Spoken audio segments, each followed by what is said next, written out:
But I want to get a little perspective on OnlyFans. I think that OnlyFans gets kind of a bad name. All right, and maybe we can kind of set the record right. Ruslan kind of said thirst trap times capitalism, and you're like, no, that's exactly what it is. So here's the lovely Allie Rae. By the way, put everybody's YouTubes and descriptions in the commentary below, in the description below. But this was the CNN interviewed you, I believe, correct? Yeah, they did. So set the tone here. Well, let me set this up. So this former ICU nurse makes $200,000 a month from OnlyFans, all right? This was, I think, at the time, last October when OnlyFans was... August, yeah. Last August, contemplating reversing their decision on more risque content, thanks to, I don't know, freedom of speech, First Amendment. I don't know what it was. They reversed their decision. Probably more money, more thirst trapping, as Ruslan likes to say.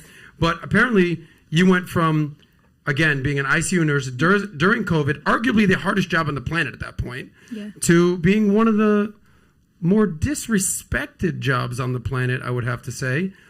So we'll get into that. And apparently, because, you know, we talk money on here, you were going from making about $84,000 a year to making six figures a month. Very quickly too. Yeah, it's been crazy. It's been life changing. Yeah, we're going to get into that. So let's talk about that. What made you say, all right, I'm done with the nurse thing. I've been doing it for X amount of years. Time to go full time with the OnlyFans. Let's walk us through that.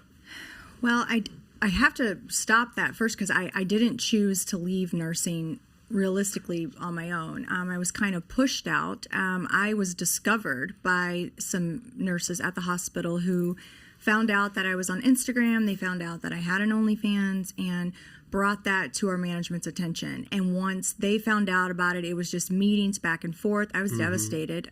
So they snitched on you. Absolutely. So you know how they say, you know, snitches get stitches, but you're in the hospital. Right.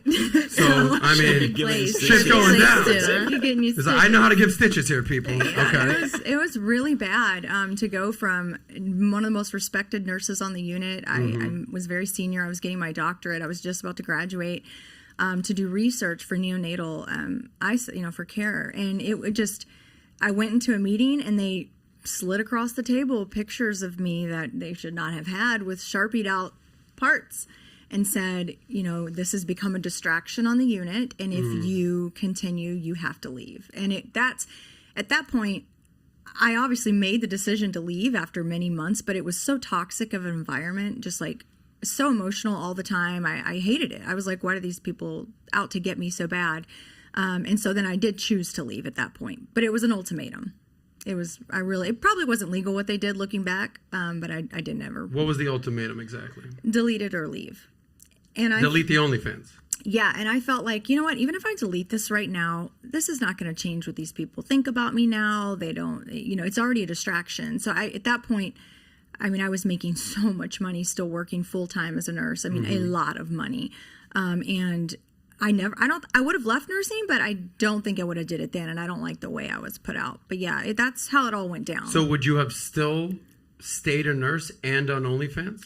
100%. I mean, even though you're printing money on OnlyFans, you would still got up, done the whole. I did. With COVID, you would have done it. I was making probably like $75,000 a month, still working full time as a nurse, like no joke. And it didn't even faze me. Like I just went up and got to work. It was like I had all this money rolling in elsewhere, but it never felt permanent. It always felt like, I don't know, if this is gonna stick around.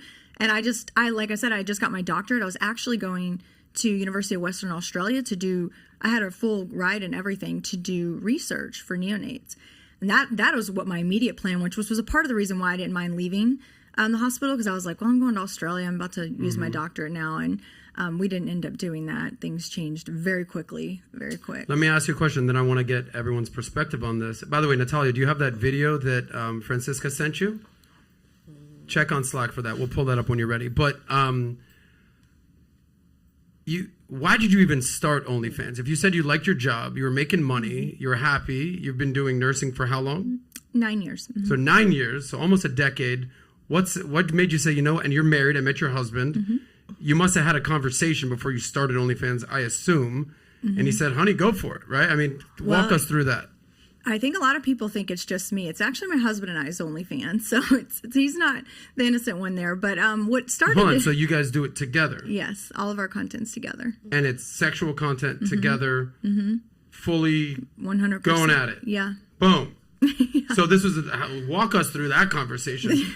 Who started it? Well, okay, so Like me, who said, "Hey, there's a thing called OnlyFans"? Who was the first person that said that? honestly, I think it was during everything was the lockdowns, okay? And Yeah. I had an Instagram with about 3,000 followers. I would do beer reviews. I love craft beer. And people used to always say, "You guys got to start an OnlyFans. You got to start an OnlyFans." And we used to ignore it. We ignored it for years. And then that story came out about Bella Thorne making $1 million in 6 hours. Boom. And I Yeah. was like, oh, that's the site they're talking about. Well, we didn't even realize what it was. And when we went on there and started kind of, toying around with it and signing up, I posted a couple pictures of us. And within, it was like that. Money just poured in. And so then it became very hard to turn a blind eye to it. And so you kind of evolve in what people are asking and honestly, the way that our content is, people look at it as like porn or this or that, whatever. Sorry, but whatever it is, it's literally just we're just doing what we normally do and what everyone else is doing. We literally just put a camera in the room. Wow. Like nothing else is scripted or changed. It's just a camera in the corner. And how long have you been married? 20 years. So if you like that clip, click right here to watch another, or if you want to watch the entire Saucecast, click right here.